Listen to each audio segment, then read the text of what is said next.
Happy New Year on a Week 17 post-game edition. Unfortunately, it was not a good start to the new year for the Chiefs, who suffered a 34-31 loss to the Cincinnati Bengals at Paul Brown Stadium. Joining me to discuss this game are my colleague, Sam McDowell, who also covers the Chiefs. He's my beat partner. Sam, how you doing, man? Doing well, Herbie. And also we're joined by Jesse Newell, our KU beat writer, who has joined the podcast over the last couple of weeks, helping out with our Chiefs coverage. What's going on, Jesse? Hey, thanks for having me, Herbie. Yeah, that was a crazy game filled with lots of stuff down the stretch to talk about, so we probably should get to it. Yeah, absolutely. Let's start off with some of the injuries, because maybe this may have been an omen to how the game was going to go. You have Orlando Brown, who suffers a calf injury during pregame warmups, and then obviously Lucas Niang suffered a knee injury. Sam, what did Andy Reid say about those two specific injuries? Yeah, I mean, you mentioned it with Brown, and then Lucas Niang tore his patellar tendon, which is a serious injury for anybody, but especially a guy that's carrying over 300 pounds. So curious to see what his future looks like. I think it's safe to say his season is done, though. Yeah, and the Chiefs compensated by sliding out Joe Thuney, the left tackle, and they inserted Nick Allegretti at left guard. And then obviously those two, I thought they did pretty well. But the game itself, wow. Sam, lots to unpack here. Obviously they kicked the game-winning field goal, but in your opinion, how the game started for the Chiefs to where we got to at the end, well, what happened here today? Yeah, I mean, a lot. To kind of dissect just a specific piece and the piece I wrote about, I thought the Chiefs had an opportunity to treat the end of the game differently than what they did. And I'm not saying it guarantees that the outcome is different. I just think it puts them in a better position odds-wise to win the game, which is if they allowed the Bengals to score and just, drag Joe Burrow. Herbie, I almost used an Eric Bieniemy line and said drag his butt across the finish line on those quarterback sneaks. They've got 2 minutes left with Patrick Mahomes and 2 timeouts. Instead, they like to try and go for the defensive stand. And to their credit, it almost worked. They almost get the 4th down stop. There's a flag on the play. I don't know why the Bengals are going for it on 4th down there anyway. But instead, Patrick Mahomes spends the last 6 minutes and 1 second of this game on the sideline. And to me, if I'm in that spot, I'm either choosing my defense or I'm choosing the guy I'm paying $500 million. And I'm probably going to choose the guy I'm paying $500 million, who, by the way, has 3 fourth-quarter comebacks this year alone, including what Herbie, you and I went down to L.A. and just saw him do 2 weeks ago. So I think that the Chiefs botched an opportunity late in the game to put the ball back where they want it most, which is with Patrick Mahomes. Yeah, and that situation probably arguably doesn't even happen. But, the Bengals are facing a 3rd and 27. It's improbable. How many teams out there in the National Football League have a play designed to get a first down on 3rd and 27? Jesse, what happened? What was the very next thing that happened? What happened there on 3rd and 27? Well, I think the Chiefs were the Chiefs, and you heard Andy Reid's comments afterwards, which is this is what they do. They come after you, they blitz, they manned it up on the edges. And, the circumstances, I think, is what led to be questioned there, just because if you do put your cornerback on an island in 3rd and 27, you saw what Jamar Chase did with contested catches, using his strength, using his hands to go up and grab the ball. Even when there was really good coverage by the Chiefs cornerbacks, it just might have been an unnecessary gamble on the Chiefs' part. So, I mean, I think, you even heard Tyrann Mathieu say it after the game, sometimes you learn through losses, sometimes those situations pop up and you might treat it a little bit differently down the stretch. But, you're right. The Cincinnati was probably in line to get a field goal there. If the Chiefs didn't do anything crazy, they probably, give up 10, 15 yards there and allow an easier field goal attempt, but you allow a field goal attempt. Instead, Jamar Chase did what Jamar Chase did. And I'm telling you, let's start with that. I mean, I feel like there's been games in the past that the Chiefs have sort of given away and, a lot of mistakes on their end. You can say that. I'll tell you what, Burrow and Chase, what they did throughout the course of the game, especially coming back and giving themselves a chance at the end, that was pretty phenomenal. Sometimes you sort of tip your cap, and I think you have to in that situation for what those guys did earlier in the game. But I think, hindsight being 20/20 and looking back, do you want to put your corner on island on 3rd and 27 and bring out the all-out blitz. Hey, if it works, if you get a sack and you move them out of field goal range, it works. And everybody's talking about how great Spagnuolo made that call. But because it doesn't work, obviously, that's the second guessing right now. And it blew up in the Chiefs' faces, at least for that point. And again, you have to look at this big picture, though. And you guys know this better than me. This seems to be what the Chiefs do. They come after you. They bring pressure, and then they leave their cornerbacks a little bit exposed. And when they did today, I'm telling you what, Cincinnati, whether it was through catches or penalty flags, they took advantage. The Chiefs are basically betting there that the Bengals are going to have a safe call, that they're not going to run a fly pattern down the sideline, that they're going to have some sort of safe call that just sets them up for a guaranteed field goal. And they bet wrong. And because of that, that gamble cost them getting the ball back. It cost them 7 points instead of 3.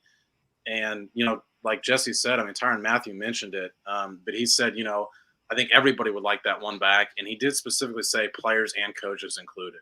And I think the coaches is the play call. I thought it was bizarre to bring an all-out blitz in that spot and leave your cornerbacks exposed, particularly because of the way the first 3 quarters had gone. You knew who number one was on the opposing team. And Herbie, you and I heard Steve Spagnuolo say that this was going to be the best trio of receivers that the Chiefs had faced all year. I felt like it was the best receiver potentially the Chiefs had faced all year, and they gave too much attention to the entire 3 rather than focusing so much on their one. Now, their cornerbacks have been great during this run, especially these past couple months, but they were exposed today, and I don't think they were put in the best positions to succeed today against Jamar Chase. And that's a phenomenal point, Sam, as we welcome Lila Bromberg to the podcast here. Sam, Jamar Chase, what is his final line here? 11 catches, 266 yards, and 3 touchdowns. How surprised were you that the Chiefs did not adjust the coverage on him, rolling a safety over or continuously bracketing him throughout the game? Because remember, the Chiefs were up 14-0, and then Chase happened on that 72-yard score where he just outraced everyone. But how surprising was it to you that it didn't appear to be a concerted effort to take him away? Yeah, that's why the 3rd and 27 conversion surprised me more than the first 3 touchdowns did. On the first touchdown, they had guys around him. Nick Bolton is going to hate that film. On Thornhill and Jerry Sneed get out run. I don't know that we've seen Jerry Sneed just get out sprinted to the end zone before. I was surprised not to see him track somebody down. The second one is a botched zone coverage where Daniel Sorensen gets fooled by the underneath route, which is also open, by the way, and goes for that. And suddenly Jamar Chase is open. Now, I definitely think you can debate whether or not you want Daniel Sorensen's job to be guarding deep if Jamar Chase is the guy going deep on that sideline. And then the other touchdown is one where he's covered. Shavarius Ford has Jamar Chase covered. And Burrow just throws it anyway because he's just saying, my guy's better than your guy. He's going to make this play. He's right. But you had all of that evidence before the 3rd and 27 call, which is why I think that one's more inexcusable than the first 3. Lila, what was your takeaway from today's game, especially when it comes to Jamar Chase? Yeah, I think it was kind of what Sam just said as well. You'd all kind of this evidence throughout the game that he was winning a lot of these one-on-one battles. So you'd think that kind of they would double him there late. So that was definitely something that kind of stood out to me, just him torching them throughout the afternoon. You mentioned down there, I see Todd Bryan mentions that the Chiefs beat themselves. And I know Andy Reid mentioned the penalties during his post-game press conference. 10 penalties for 83 yards. And essentially he says, hey, I would like to cover all of them, but I don't want to get fined by the NFL. Sam, we've covered this team all year. Throughout this 8-game win streak, they seem to be a lot more disciplined. But a lot of the issues that we saw when they started out slow reared its head, and penalties was one of them. Why do you think this team looks so undisciplined today? Well, I mean, to be honest, I didn't think they got a lot of help on a few of those calls from the officials. Jerry Sneed had a really questionable 2 calls on one drive. One of them which prolonged a drive, would have been a 3 and out. The Shavarius Ford one, I know a lot of people are talking about that last 4th down play. That's a penalty all day. That play was accurately called. They might have called it hands to the face when it should have been called holding, but in some manner, a flag should have been thrown there. But also, Patrick Mahomes snuck in a little jab of his own when Tyreek Hill was going over in his post-game press conference on a play that Tyreek Hill was going over the middle of the field and got tripped up. And he said, if that doesn't happen, Tyreek Hill's wide open. And I think what he's saying is there should have been a flag there because that's the only reason Tyreek Hill wasn't wide open. And that's the reason that drive had stalled out for the Chiefs. You know, for all of this conversation, because there's so much to unpack for this, the Chiefs scored 3 points in the second half after rolling through the Bengals defense. And each drive, I think you can point to a very specific play, whether it's a sack that they gave up, a holding call that they had, that Tyreek Hill play not called, or just drops. I mean, how different is this game if the end of the second half or the end of the first half ends differently with the Tyreek Hill catch? And we welcome Vahe Gregorian, our esteemed columnist, to the show. Welcome, Vahe. If I'm not mistaken, you wrote specifically about the 3rd and 27 play. We kind of hit on it earlier, but, what was your column about? And go ahead and tell our readers what you wrote about, please. Let me think about what was it about.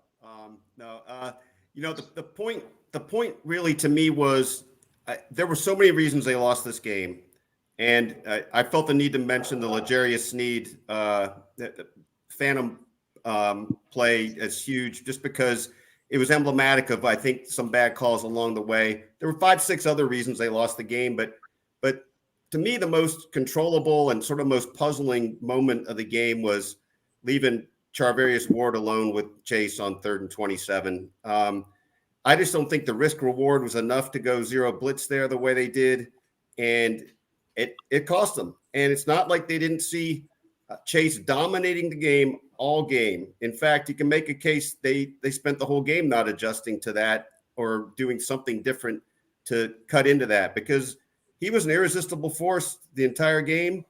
And Shazam, he was in the most important moment of the game. I think there are a lot of plays that happened in that game. If they went a little differently, that's one that really stands out. And it also is one that does not have anything to do with the officials. So that's why I wanted to focus on that. I mean, we do know a former colleague of ours used to call it the ballad of the loser when we talked about officiating and calls too much. So I tend to think that, but I also noticed that I'm venting about it a little bit too, because I just thought some of the calls were really atrocious.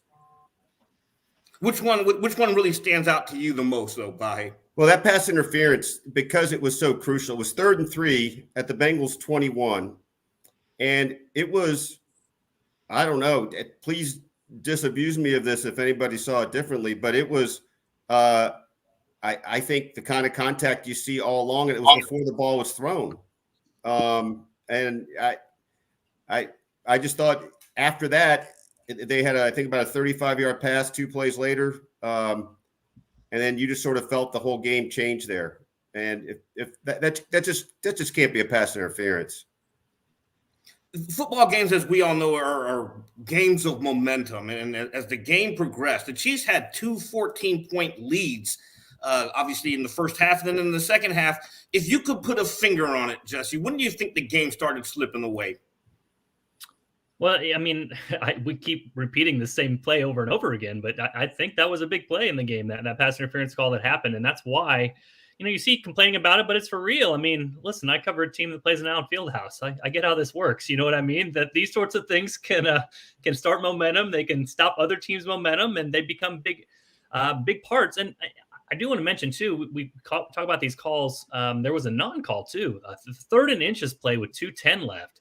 It sure looked like Cincinnati's left guard, and I know the Schwartz brothers were commenting on Twitter as well that he jumped. And even the Chiefs players stood up to point out that he jumped. And so we talk about Sam, and obviously he had the great points about, what do you do in that situation? Do you let him score? Do you not let him score? Well, if you face 3rd and 5.5 with 2:10 left, it's a lot harder to get in that position where they got to, where it was 1st and goal from the 1. And so even something as minor as that, I mean, I don't know, that's really tough to miss a call like that when the game's on the line, when it has such a big impact and bearing on it, because, okay, 3rd and 5.5, either one of two things is probably going to happen. You're probably not going to get the ball to the half-yard line. You're either going to score a touchdown or you're going to get stopped, and they're going to kick a field goal, and then Mahomes is down, 3 points with 2 minutes to go. So a lot of things that happened, and I thought it was pretty telling. I mean, I think this is great. I think the candor here is great, but I don't know if you guys saw, Joe Burrow was interviewed right after the game, and the first mention he said after he was asked post-game about how big the win was, He said, yeah, I think we got a few calls in there. So when the other team's quarterback, his first comment is to say that sort of thing, I don't think any of us are out of line for saying that, hey, that was not only a big part of this outcome, but it was a big part of the momentum shift that happened in the second half. You agree, Sam? Yeah, but I mean, let's not lose sight of the focus that the Chiefs had plenty of other opportunities to win this game. I mean, they defend Jamar Chase differently. I already mentioned the drops. The sequence at the end of the first half. I think that Byron Pringle gets by that guy. You could argue he even already is by that guy before Zane Anderson commits a holding penalty. Absolutely a holding call. Right call there. That's 7 points. They still throw a bomb to Tyreek Hill about 60 yards downfield that should have been caught. I mean, it's a drop. They had a drive in the second half where they end up punting, but Travis Kelce dropped a second down play. So the Chiefs had plenty of opportunities to win this game, despite some of the calls that might have gone against them. There's a reason our former colleague says that is because when you look at that stuff, you tend to overshadow the other stuff, and we can't lose sight of that here either. And that's a fantastic point from Sam, because I'm going to point out a stat here, okay? The Bengals entered this game, as some of the things that the Chiefs did well. The Bengals entered this game ranked 4th against the run. Darrell Williams, a career-high 88 yards rushing. They gashed him with 155 yards, 2 touchdowns on 23 carries. That's 6.7 yards per attempt for the math folks at home. So, I mean, they actually, they could have controlled this game had they stuck with the run a little bit more. But at the same time, we're left here with all these penalties, and we're talking about a 3rd and 27 play, but the Chiefs did enough to win this game. Is that correct, Vahe? Well, the Chiefs lost this game. Okay. I mean, they did some remarkable things under the circumstances. If you think about it, I mean, what they did with 2 linemen out in a matter of minutes, basically, that's pretty good. On the other hand, as Sam noted, not a lot of offense in the second half. Some sloppy stuff. I totally agree with Sam on the Pringle, the kickoff return, but I do believe that that would have been a kickoff return for a touchdown if it had been cleanly blocked. I mean, and I don't think that would have stopped him. So if it's 35-17 at halftime, the dynamics of the second half are totally different. So it's too bad for them. I think they did get some calls, as Joe Burrow put it. The Bengals did, but the Chiefs were deserving losers of this game. That's also the way that first half sequence ends up, because we've heard even in press conferences the debate about deferring to the second half on the coin toss and not just taking the ball. We saw the way that plays out, and as far as momentum of a game, the Bengals scored at the end of the first half. The Chiefs didn't have enough time to put together a drive. They almost got one anyway because of the 2 plays we've mentioned. Then the Bengals get the ball again. And suddenly the momentum of the game is much different, not because the Bengals have actually gotten a defensive stop, but because the clock has stopped them. And so, like I said, the reason I point that out is because we've seen there being some debate because the Chiefs have been scoring early, and then all of a sudden things haven't worked out. Of why don't you just take the ball early every time instead of deferring? That's why. That's the way that strategy is supposed to play out, and it worked tremendously in the Bengals' favor today.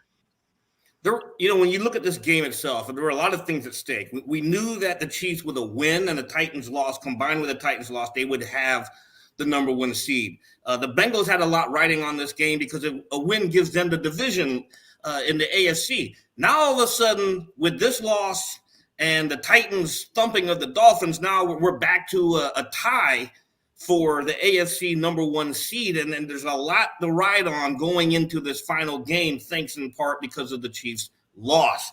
How do they go about shifting from this loss, knowing that the playoffs start here in about 2 weeks? What do they got to do here, Lila? What do they have to do to overcome this?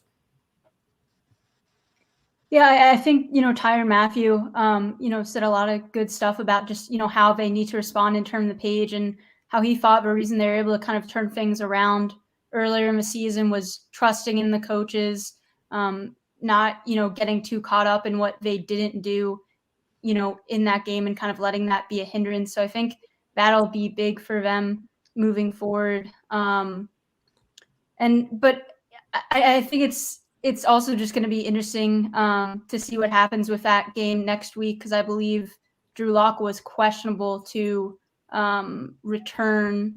At least I saw a tweet a half an hour ago before we joined or so that he was questionable to return in that game. So that'll be another interesting factor there, is not necessarily knowing who's going to be at quarterback. But I think a big part of it is really cleaning up the explosive plays that were allowed today. I think that was a glaring error in today's game, and something that they'd gotten a lot better with in previous weeks. And so that's something they're going to want to tighten up again.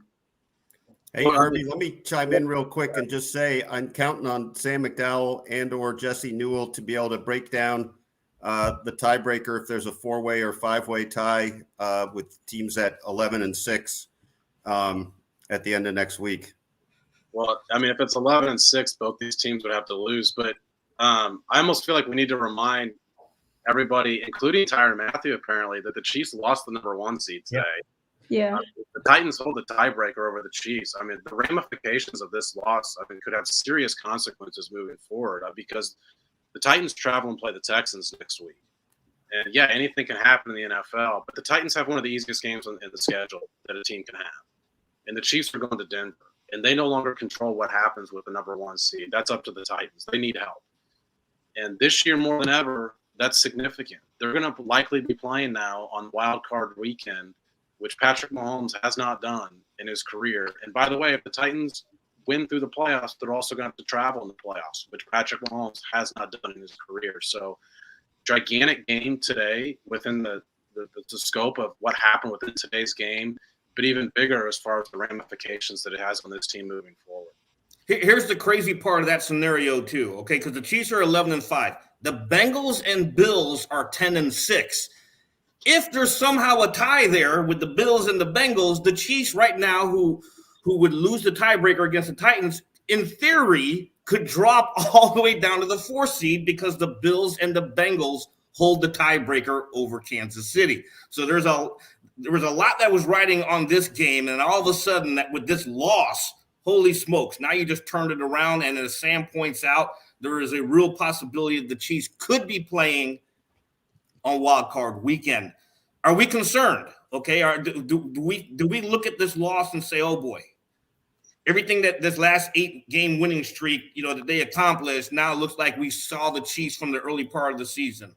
How concerned? What's your concern level right now, Vahe? We'll go right around the horn. Well, look, I would just say this: it's a bad time to have a bad game, but this whole season for the Chiefs has kind of been built on actually getting better from what goes wrong. And so, they're going to have to microwave how they get better from this. And we'll see. I do think that the seeding is, potentially problematic now, but I also do believe that the team that's playing the best goes the farthest, regardless of where you play. It'd be nice to not have to play one extra game, but we'll see. I just feel like you do have to look at them a little differently after today, but I don't think this undoes what's been happening in the last couple of months either. Sam. No, I mean, this is the NFL. I mean, teams don't go undefeated. Teams don't usually have 8-game winning streaks late in the season. So the Bengals are a first-place team. You're playing them on the road. And how many different things have we listed off over the last half hour that, hey, if just this thing goes right, the Chiefs probably end up winning this game. So I don't think it's cause for alarm. The offense still moved the ball in Cincinnati territory, I think, on all 9 drives today. So it's not the same sort of puttering issues that they had. I know the defense didn't have a great day. There's still some good individual things, particularly with their pass rush, that they did pretty well against a bad Bengals offensive line. It's not that sort of how is this team going to fix it feeling that I think you had with the defense early in the season and the offense in the middle of the season. I just think it's part of the NFL schedule. It's the way things go. But it's going to be tougher. It's going to be tougher than what it has been the past couple of years for them to get back to the Super Bowl. Jesse Kyle Coffee says your beard looks good. So the same question to you. What's your concern level right now, Mr. Bearded Man? Well, I saw somebody earlier say that they had to shave their beard since the Chiefs lost their win streak. And I will repeat what I said last week. I have the second best beard on this call. So, I appreciate the shout out, but it's still not the best. We're still going for it. So I just want to echo exactly what Sam said. I think he's right with that, but the numbers, and I think that's what Vahe was sort of indicating, because he's like, hey, Jesse's going to have the numbers here. I know he's going to have the numbers. 538 now says the Chiefs have a 21% chance at that number 1 seed, which basically is what we talked about earlier. The Chiefs have to win, the Titans have to lose, and that doesn't seem like a likely scenario next week now. So it's all broken or is all lost? No, it's not. But, I like to think of these things in terms of probabilities. And if you're the Chiefs, you kind of remember a couple years ago when they made the Super Bowl run, like everything fell together and they got that bye. And that's just so important in the NFL. It's important to not have to play that game. I mean, I know these maybe don't exist, but the Chiefs are going to be a heavy-ish favorite for the NFL in their first game. But, numbers would tell you 1 out of 4, 1 out of 5, you're going to lose that game, because that's what happens. It's sports. It's humans. Sometimes that happens. So you're just having to take an extra roll of the dice. You know what I mean? And you're not able to rest your starters. And so that's what happens in these games. The Chiefs made it hard for themselves. It doesn't mean they can't win. And once you get past that first game, you take a deeper breath, because potentially you don't have, you kind of got your bye, if you will. You earned your bye, but that's where they are. And they put themselves in such a great position with the 8 wins.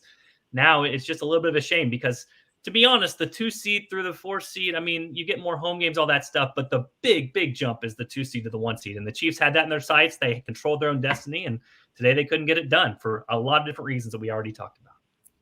Lila, you wrote about what they need to do to keep focus. What were your thoughts on this? Yeah, I mean, I agree with, a lot of the points that everyone made. I mean, to even be on the 8-game winning streak that they was really impressive. And I think to think that they could win 10 straight games to end the regular season is just kind of, unrealistic. I think the fact that they were even in kind of consideration for that 1 seed after the start they had is pretty remarkable in itself. So I don't think that one game like this costs them. I actually think in a way it doesn't help them in terms of, they're not going to have, the bye, but to have some things exposed after things were going so well for so many weeks, I think can help you more than hurt you. Hey, I think Herbie, real quick, reality check here. I just checked 538 because I'm the numbers guy. But even with that happening, it has the Chiefs as 19% to win the Super Bowl. It's the highest odds in the AFC by more than double over the Titans. So I guess if you want to put it in those perspective or in those terms as well, that indicates to me, and maybe Sam, you do the odds posts every week. Would the Chiefs be a road favorite against the Titans? Maybe that's the case, or maybe they'd be close to a pick 'em. And if that's the case, then that's why the Chiefs numbers still would remain so high. And that's a fair question, Sam. Let's entertain that. If the Chiefs do have to go to Tennessee, you think they would be a road favorite? Yeah, so Vegas sort of ranks the teams, and it has the Chiefs as the best team in the AFC, right along with the Bills, actually. It still really likes the Bills.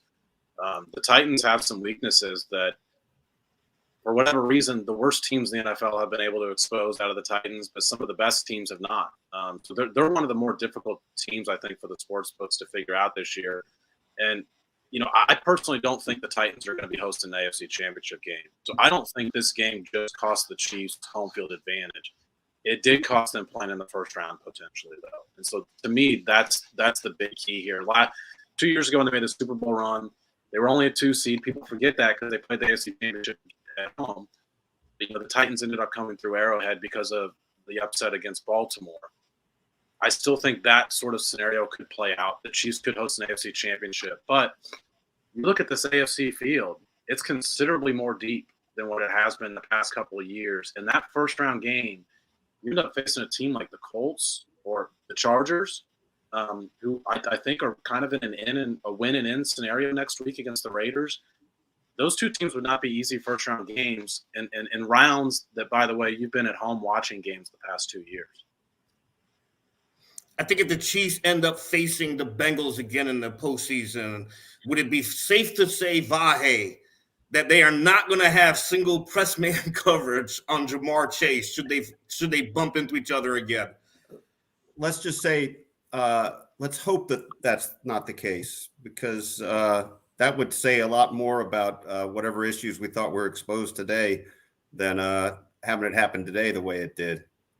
Vahe, if you're cheering for the stories, then you're cheering for that happening, right? You're cheering for yourself here. Well, you're right. I failed to cheer for myself there, which is a fatal flaw. Let me get back to fundamentals. Copy, paste, column. Okay, Sam, I'm gonna close it out with you here. Cody says, when is Sam McDowell gonna grow a beard? It's time. But before you answer that question, we're gonna go back to the offensive line. With Niang down, how did the Chiefs address that left tackle position? For example, if Orlando Brown, for some reason or another, that calf injury lingers into the postseason, what are their options right now at left tackle? Well, they didn't dress two guys today that I think would be their natural options at left tackle, whether it's Kyle Long or Prince. And I think either one of those guys could play that. Now, those guys haven't played all year. And so I think, Tooney did well enough that perhaps he gets an advanced look because you feel like you've got more depth on the inside than you do the outside. But it's absolutely going to be something that we're going to have to monitor. Mike Rimmers is still on IR.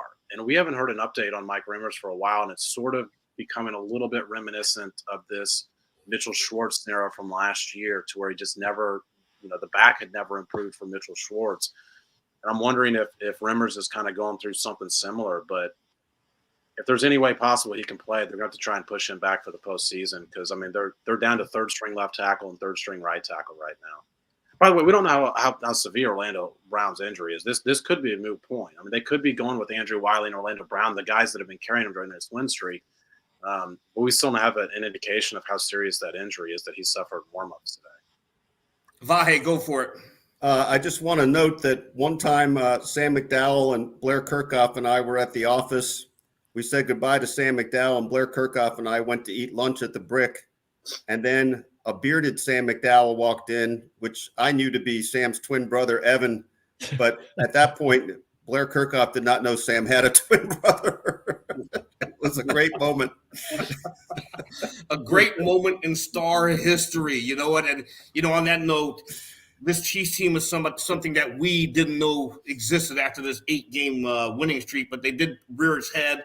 I think losing like this is good at the end of the year because now you can identify those issues and fix them as you enter the crucial part of the year. A 34-31 loss, 8-game winning streak snapped, but the Chiefs are still going to the playoffs, and that's where it matters. You just want to get into the dance and let the chips fall where they may. With Jesse Newell, Lila Bromberg, Vahe Gregorian, and the beardless Sam McDowell, I'm Herbie Teope, and a good night to everyone. And also, once again, a Happy New Year.